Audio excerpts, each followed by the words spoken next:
Asyik-asyik korang nak beli headphone putih, tapi Abang nak tunjuk korang headphone putih yang padu iaitu yang ini Baseus BP1 Ultra. Okay, Ultra tau. Okay, baru. Okay, fitting dia memang sangat-sangat selesa guys.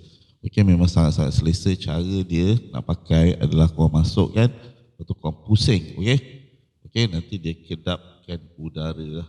Okay, yang bestnya tentang headphone ni, okay, adalah bila korang pakai kan, dia ada noise cancelling. Okay, noise cancelling ni tak main-main lah. Okay, beberapa tahun yang lepas kalau boleh cuba cari noise cancelling pada harga mampu milik, memang tak ada guys. Dan memang paling murah pun zaman dulu maybe paling-paling 200 lebih lah korang kena bayar. Okay, tapi zaman sekarang ni noise cancelling teknologi ni dah murah dah.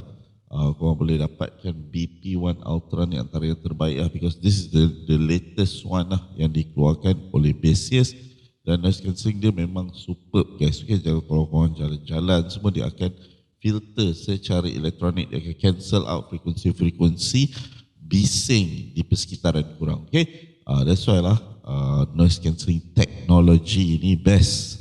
Okay, jadi bila dia cancel bunyi bising persekitaran tu, korang boleh dengar lah sound-sound korang, konten korang, music korang dengan lebih clean lagi.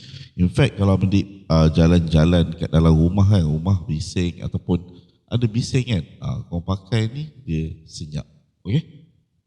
Tapi kalau korang nak dengar persekitaran korang, katakan korang tengah guna dekat pejabat ke, ada orang tiba-tiba tegur ke apa, korang tekan saja lama-lama, nanti dia akan off dan dia akan on ambient mode. Okay, ambient mode ni membolehkan, dia ada mikrofon tau dekat headphone ni, jadi membolehkan korang dengar lah persekitaran korang. Okay, jadi kalau korang nak headphone latest yang ada ANC, korang boleh check out dekat beg kuning tu, BP1 Pro daripada Baseus. Okay, nice.